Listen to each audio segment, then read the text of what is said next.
हम आप सबको ये क्लियर कर देना चाहते हैं कि जो 28 मई की जो महिला सम्मान महापंचायत की जो कॉल थी वो हमने नहीं दी थी। वो हमारे खाप चौधरियों ने दी थी महम में पंचायत के बाद।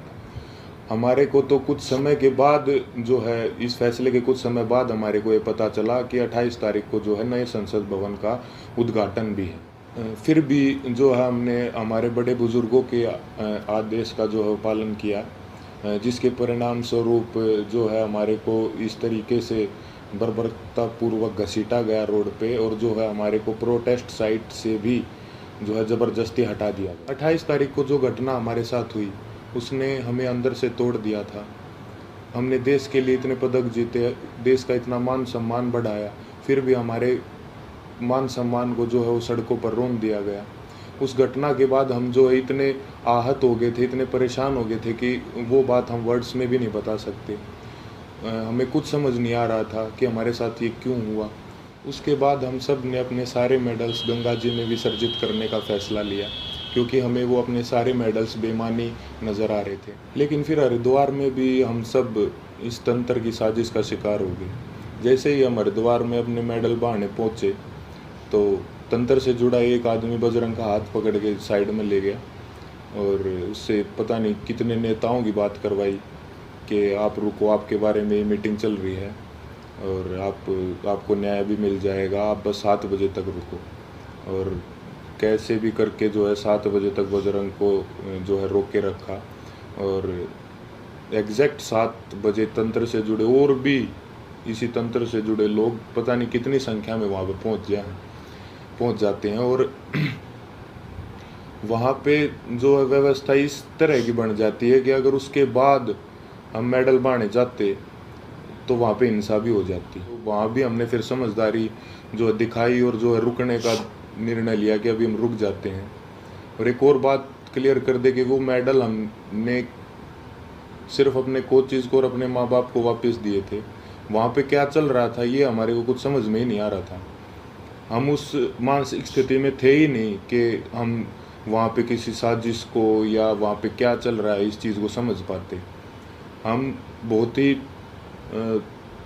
एक तनाव में और एक बहुत दुखी मन के साथ अपने जीवन की पूरी कष्ट कमाई को वहाँ लेके गए थे। लेकिन वहाँ पे क्या हुआ उसको क्योंकि हम जो है आंदोलनकारी नहीं है ना, हमें एक्सपीरियंस है, हमने जो है पूरी ज़िंदगी कुश्ती करी है, ना सोशल लाइफ भी नहीं जिए, तो कई बार इस तरह के जो माहौल क्रिएट होते हैं वो नहीं समझ में आते। साथ में हम अपनी ज़िंदगी की पूरी कमाई वहाँ पे लेके गए हुए थे। इस घटना के बाद हमारी मानसिक स्थिति ऐसी हो गई थी कि हमें कुछ भी समझ नहीं आ रहा था कि कौन हमारे साथ है, कौन जो हमारे खिलाफ है, कौन इस तंत्र का हिस्सा है। हम दिमागी रूप से बिल्कुल जो है ब्लैंक आउट हो गए थे। और फिर उसके बाद कई लोग हमारे को मिलते रहे, कुछ कुछ समझाते रहे, हमारे को कुछ समझ नहीं आ रहा था कि किस पे विश्वास करें और किस पे ना करें। इसी बीच ये समझाया गया हमको कि होम मिनिस्टर सर से आपको मिलना चाहिए, क्योंकि जो है सारे समाधान वहीं से निकलेंगे। हम वहाँ पे सिर्फ अपनी बात रखने के लिए गए थे। और अब ये भी सुनने में आ रहा है कि कई खापे जो हैं वो हमसे नाराज़ हैं। मैं सबसे हाथ जोड़ के यही विनती करना चाहूँगा कि आप प्लीज़ अफवाहों पे ध्यान मत दो।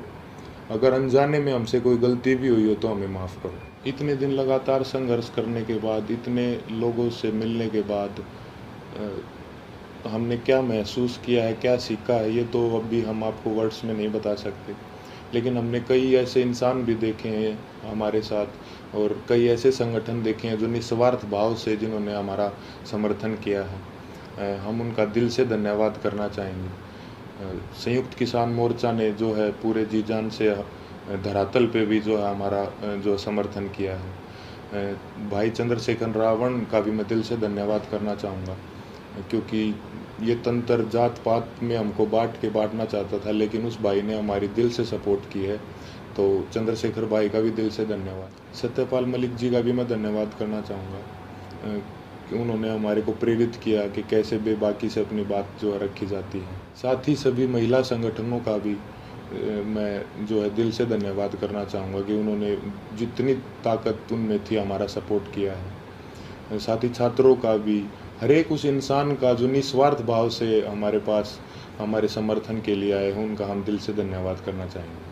और हम चाहेंगे कि आगे भी मुसीबत के समय में आप हमारा ऐसे ही साथ दें। इसके लिए मैं धन्यवाद करना चाहूँगा बीजेपी लीडर जो हैं बबीता जी और तीर्थ राणा जी का, कि उन्होंने जो है पहलवानों को एकजुट करने का काम किया। साथ ही उन्होंने इस आवाज़ को उठाने के लिए उन्हें मोटिवेट भी किया।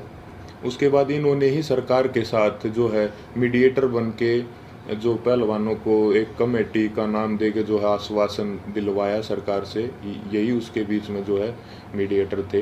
हालांकि वो बस एक आश्वासन ही निकला, क्योंकि उसके बाद जो है उस कमेटी का कोई रिजल्ट नहीं निकला और रेसलिंग फेडरेशन ने अपना काम वापस से वैसे ही सुचारू रूप से जारी रखा, जिसकी वजह से फिर हमें 3 महीने के बाद वेट करके जब हमें न्याय नहीं मिला तो हमें दोबारा जो है वो जंतर मंतर पर आना पड़ा। हम अपने माध्यम से सभी देशवासियों को ये संदेश भी देना चाहते हैं कि कभी भी किसी के साथ भी अगर कोई अन्याय होता है तो हमें जो है हमेशा ही एकजुट होने की जो ज़रूरत रहती है और होना चाहिए हमें एकजुट, क्योंकि हमने इतने इस दौर में यही महसूस किया कि कहीं ना कहीं ये तंत्र हमारी एकता की कमी है, जो हम बटे हुए हैं उसका ही ये फ़ायदा उठाता है।